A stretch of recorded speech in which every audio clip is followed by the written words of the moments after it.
ఆంధ్రప్రదేశ్ రాజకీయాల్లో కీలక నియోజకవర్గాల్లో విజయనగరం ఒకటి. గజపతి కుటుంబానికి విజయనగరం జిల్లాలో గట్టి పట్టుంది. రాజు కమ్యూనిటీకి చెందిన వారు ఒక దశలో ఈ ప్రాంతాన్ని ఏలారు. ఇప్పుడు రాజకీయాల్లోనూ అదే సామాజిక వర్గం కీ రోల్ పోషిస్తూ వస్తుంది. ఇక్కడ అశోక్ గజపతి రాజు 7 సార్లు గెలిచిన సందర్భాలున్నాయి.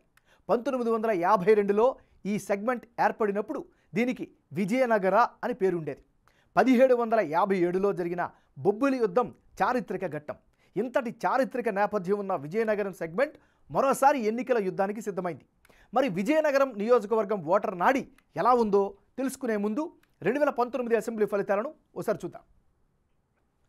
2019 అసెంబ్లీ ఎన్నికల్లో విజయనగరం సెగ్మెంట్లో వైసీపీ అభ్యర్థి కోలగట్ల వీరభద్రస్వామి 48% ఓట్లు సాధించి గెలిచారు. టీడీపీ అభ్యర్థిగా పోటీ చేసిన విజయలక్ష్మి గజపతిరాజు 44% ఓట్లు, జనసేన 4% ఓట్లు, ఇతరులు 4% ఓట్లు సాధించారు. కోలగట్ల వీరభద్రస్వామికి ఉన్న వ్యక్తిగత ఇమేజ్, వైసీపీ వేవ్ కారణంగా ఆయన గెలిచారు.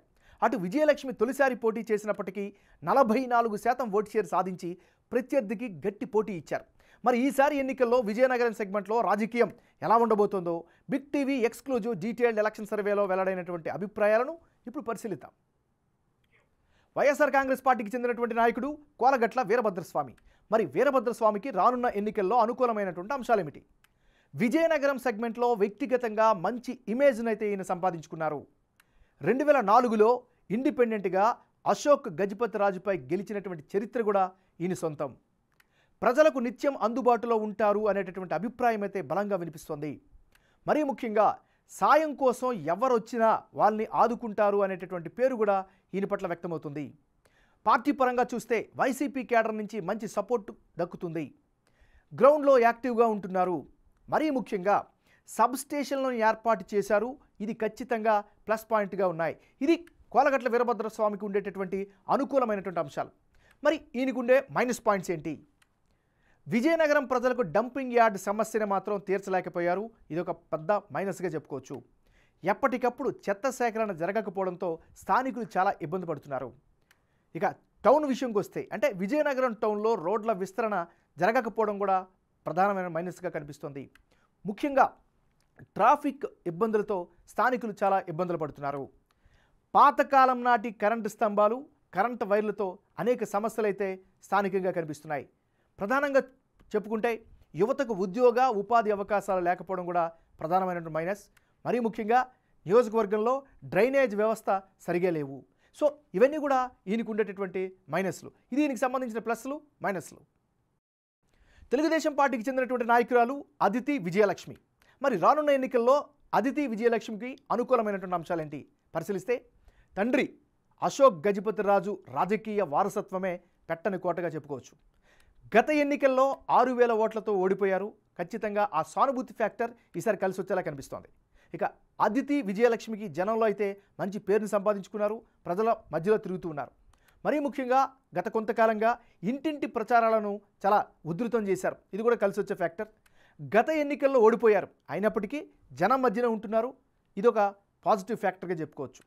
మరీ ముఖ్యంగా నియోజకవర్గ పరంగా ఉండేటటువంటి సమస్యల పరిష్కరించడంలో చాలా చొరవ తీసుకుంటున్నారు అనే అభిప్రాయం కూడా సర్వత్రా వ్యక్తమవుతుంది. ఇక తెలుగుదేశం పార్టీ పరంగా చూస్తే టీడీపీ కేడర్ సపోర్ట్ 100కు 100% ఈమెకి కనిపిస్తుంది. ఇది అదితి విజయలక్ష్మికి ఉండేటటువంటి పాజిటివ్ ఫ్యాక్టర్స్. మరి మైనస్ పాయింట్స్ ఏంటి పరిశీలిస్తే, ప్రధానంగా బలమైనటువంటి ప్రత్యర్థిని ఎంతవరకు ఢీకొట్టగలరు అనేటటువంటి ఒక సందేహం అయితే వ్యక్తమవుతుంది. ఇది ఈమెకి సంబంధించినటువంటి ప్లస్లు, మైనస్లు. జనసేన పార్టీకి చెందినటువంటి నాయకురాలు పాలవలస యశస్వి. మరి యశస్వికి అనుకూలమైనటువంటి అంశాలు ఏమిటి పరిశీలిస్తే, రాజకీయంగా బలమైనటువంటి నేపథ్యం ఉన్నటువంటి కుటుంబం నుంచి వచ్చారు. ఇది ఖచ్చితంగా కలిసి వచ్చే ఫ్యాక్టర్. ఇక గ్రౌండ్లో యాక్టివ్గా ప్రచారాలు చేస్తున్నారు, యాక్టివ్గా కార్యక్రమాలు నిర్వహిస్తున్నారు.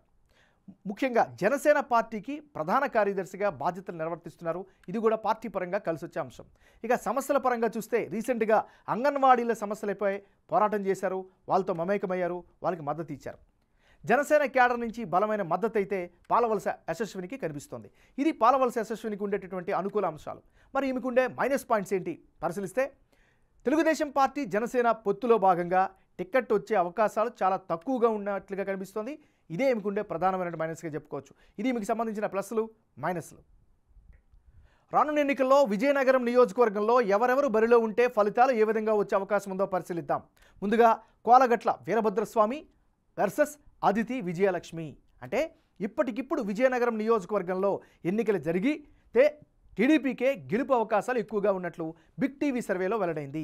వైసీపీ అభ్యర్థి కోలగట్ల వీరభద్రస్వామికి 44% ఓట్లు, టీడీపీ అభ్యర్థిగా పోటీ చేసే అదితి విజయలక్ష్మికి 48% ఓట్లు, ఇతరులకు 8% ఓట్లు సాధించే ఛాన్సెస్ కనిపిస్తున్నాయి. విజయనగరంలో గజపతి కుటుంబానికి ఇన్ఫ్లుయెన్స్ ఎక్కువగా ఉంది. గత ఎన్నికల్లో అదితి విజయలక్ష్మి తొలిసారి పోటీ చేసినప్పటికీ గట్టి పోటీ ఇచ్చారు. ఇప్పుడు వారి కుటుంబ నేపథ్యం, వైసీపీ ప్రభుత్వంపై సహజ వ్యతిరేకత, గత ఎన్నికల్లో అదితి విజయలక్ష్మి ఓడిన సానుభూతి అన్నీ కలిసి వచ్చే అవకాశాలు కనిపిస్తున్నాయి. వీటికి తోడు జనసేన, తెలుగుదేశం పార్టీ కలిసి పోటీ చేస్తుండడం కూడా సామాజిక వర్గాల ఓట్లను ఇటువైపే ప్రభావితం చేసే ఛాన్సెస్ ఉన్నాయి. జనసేన నుంచి టికెట్ రేసులో ఉన్న పాలవలస యశస్వి పొత్తులో భాగంగా టికెట్ అదితి విజయలక్ష్మికి ఇస్తే సంపూర్ణ మద్దతు ఇచ్చేందుకు సిద్ధంగా ఉండడం కూడా టీడీపీకి కలిసి వచ్చే అంశంగా కనిపిస్తోంది.